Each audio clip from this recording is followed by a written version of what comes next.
Selamat siang Bu, perkenalkan nama saya Antonius Tumorang dari kelas IKORD.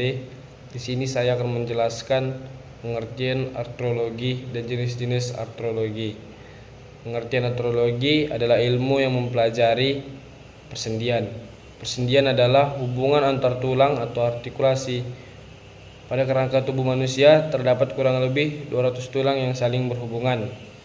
Pada sistem gerak manusia, persendian mempunyai peranan penting dalam proses terjadinya gerak.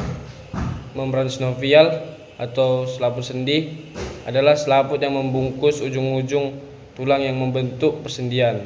Selaput ini menghasilkan minyak sinovial yang berguna sebagai pelumas sendi.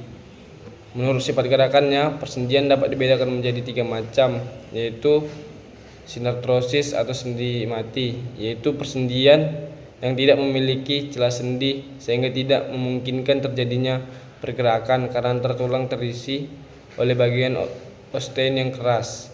Kemudian itu ada amfartrosis, yaitu hubungan yang memungkinkan terjadinya gerak yang terbatas, misalnya hubungan antar tulang rusuk dan tulang belakang. Yang ketiga itu diartrosis, yaitu persendian yang terjadi pada tulang satu dan tulang lainnya. Terdapat ruang yang memungkinkan terjadinya gerakan yang bebas.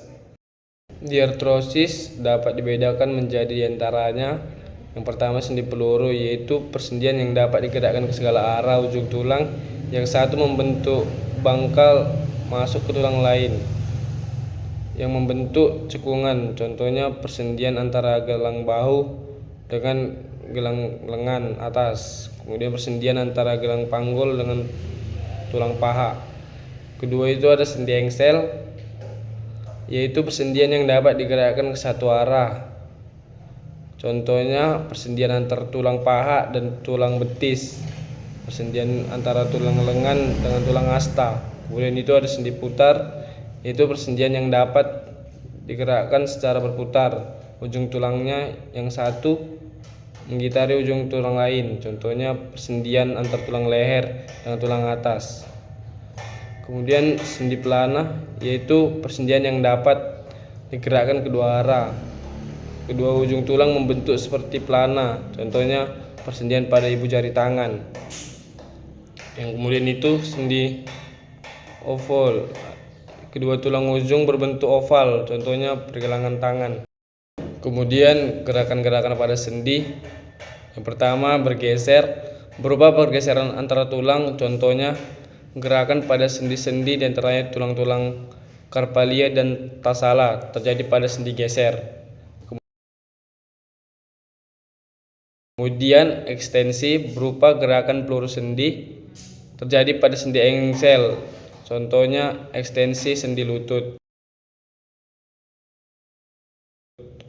Yang ketiga fleksi berupa gerakan pembengkokan sendi terjadi pada sendi engsel, contohnya fleksi sendi jari-jari. Yang keempat aduksi, gerakan yang mendekati sumbu tubuh. Gerakan ini berlawanan dengan gerakan abduksi. Kemudian abduksi, gerakan menjauhi sumbu tubuh terjadi pada sendi peluru, contohnya mengangkat lengan ke samping.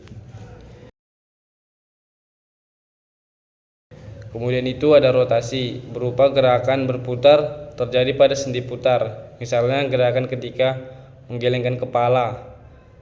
Kemudian ada sirsumduksi, gerakan di mana ujung distal satu tulang membentuk satu lingkaran, sedangkan ujung proksimalnya tetap. Kemudian itu ada pronasi, gerakan memutar lengan bawah untuk membalikkan telapak tangan sehingga telapak tangan menghadap ke bawah bila lengan bawah ditaruh di atas meja. Terakhir itu ada supinasi, gerakan yang berlawanan dengan pronasi. Baik, jadi itu saja yang dapat saya jelaskan tentang artrologi. Kurang dan lebihnya saya mohon maaf. Saya akhiri, selamat siang.